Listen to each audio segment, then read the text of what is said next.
लेकिन स्त्री को कभी पति का साथ नहीं छोड़ना चाहिए।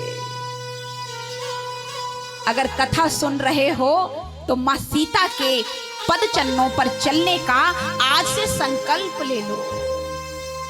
सीता ने कहा कि मेरे लिए तो वो जंगल नहीं है, मेरे लिए तो वन नहीं है, अरे मैं तो वहीं पर, मुझे जंगल और वन मुझे वही शोभादायक है जहां मेरे प्रभु श्री राम रह रहे हैं। मेरे लिए वो जंगल नहीं, मेरे लिए तो अयोध्या का ही जैसा है, क्योंकि अयोध्या में तो प्रभु श्री राम है। तो श्री राम अगर जंगल में जा रहे हैं तो वो जंगल जंगल नहीं, अरे वो तो अयोध्या बन जाएगा मेरे लिए। ये बात जैसे ही माँ सीता की सुनी, माँ सीता तैयार होकर के प्रभु श्री राम के साथ जाने लगी। जैसे ही प्रभु श्री राम के साथ जाने लगी, भैया लखन ने सुना समाचार, जब लखन ने पाए व्याकुल बलक बदन उठ धाए।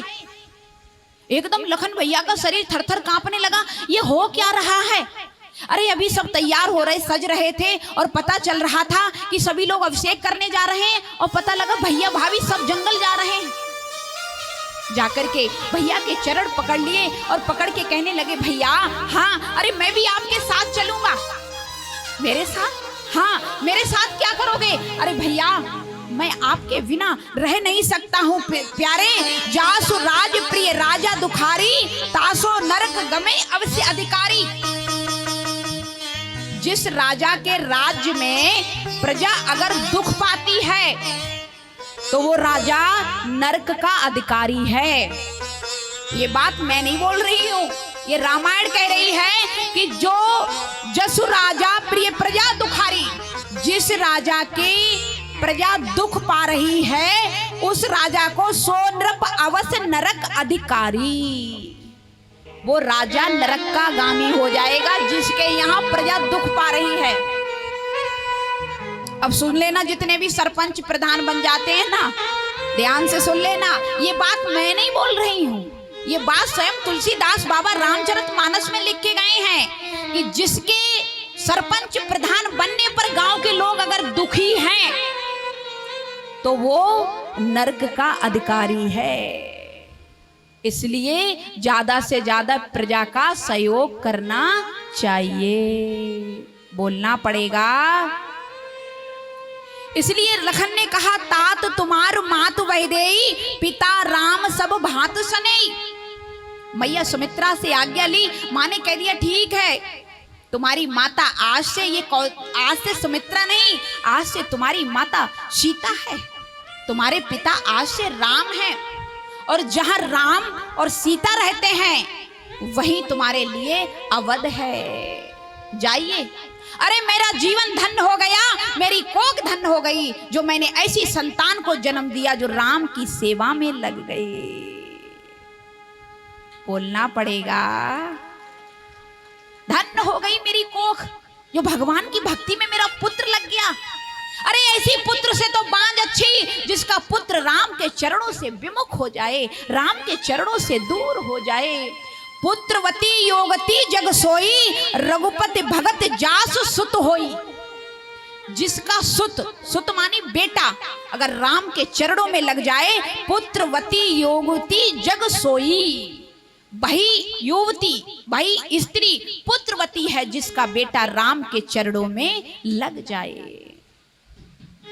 भैया भरत, लखन, शत्रुघ्न, चार भाइयों के बीच से आज प्रभु श्री राम, मैया सीता, भैया लखन प्रभु दशरथ महाराज के पास पहुंचते हैं और कहते हैं, पिताजी मुझे आज्ञा दीजिए। आज्ञा?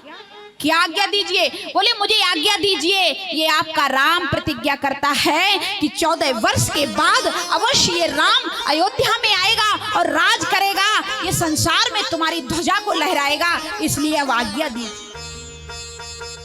दशरथ रो रहे हैं, कह रहे हैं, राम मैंने ये वचन नहीं दिया है कैकेयी को, ये वचन मेरा मिथ्या है, झूठ है, मैं ये वचन राम को नहीं दूंगा, इसलिए राम तू बन मत जा, राम मैं ये वचन नहीं दूंगा। पिताजी अभी क्या कहा था, हमारे रघुवंश की ये परंपरा है पिताजी, उस रघुवंश की परंपरा को आप धूमिल कर दोगे, अरे आप तो चक्रवर्ती सम्राट राजा दशरथ हो, जो पूरे यश के लिए पाया आपने जाकर के देवताओं के साथ संग्राम किया और विजय को प्राप्त किया, और आज अपने ही घर में हारे जा रहे हो। आज अपने ही रानी के वचनों पे हारे जा रहे हो। जो राजा राजाओं के देवताओं के बीच से लड़के विजय का झंडा लेकर के अयोध्या में आया, आज वो राजा अपने घर में हारा जा रहा है।